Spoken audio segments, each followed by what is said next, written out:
मला सांगा, तुम्ही कॉलेजमध्ये येता, तुमचा खाण्याचा, तुमचा शाळेचा फीचा, जाण्या येण्याचा खर्च कोण करतं?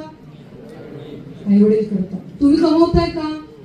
नाही. तुम्ही आर्थिक दृष्ट्या आई वडिलांवर अवलंबून आहात. तुमच्या आयुष्याला आकार देणार कोण आहे? आई वडील, तुमचे गुरुजन, बरोबर की नाही? मग आपल्या आयुष्यामध्ये आपल्या आई वडिलांना अनन्यसाधारण महत्व पाहिजे. मग ते फक्त बोलण्यापुरतं नको. म्हणजे आत्मा, आई म्हणजे ईश्वर. आई म्हणजे काय? घरातल्या घरात गजबजलेलं एक गाव असतं. पण त्या गजबजलेल्या गावाबरोबर तुम्ही मोकळेपणाने संवाद साधता का? कॉलेजला काय झालं ते सांगता का? नाही. बऱ्याच जणांचं उत्तर असेल, 80% मुला मुलींचं उत्तर असेल की नाही.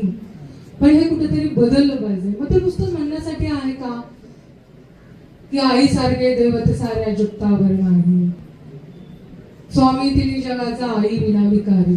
मग आपले तेवढे मैत्रीपूर्ण संबंध आपल्या आई वडिलांबरोबर पाहिजे. बरेच वेळा काय होतं, आई वडीलला मुलं वयात आली का सूचना द्यायला लागतात आणि मग तेच ते सूचना वाचून मुलांना काय होतो?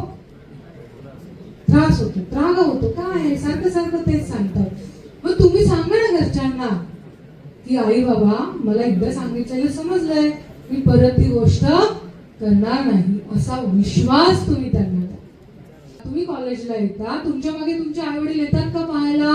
हा कॉलेजलाच गेलाय की बाहेर कुठे उंदरायला गेलाय? येतात का? नाही येत. का नाही येत? कारण त्यांचा तुमच्यावर काय आहे? महाविश्वास. तुम्हाला सार्थ करायचं, आई वडिलांचा मान राखणं, आपल्या गुरुजनांचा मान राखणं हे खूप गरजेचं आहे. पण वडील ही अशी व्यक्ती असते आपल्या आयुष्यातली की जी आर्थिक चणचणीचे जे काटे असतात ना, आर्थिक गोष्टींचे, ते कधीही आपल्याला टोचू देत नाहीत. आणि मुलींना स्पेशली सांगते की वडील ही व्यक्ती अशी असते की त्यांना संपत्तीपेक्षा पण आहे ना आपल्या मुलीवर जास्त प्रेम असतो.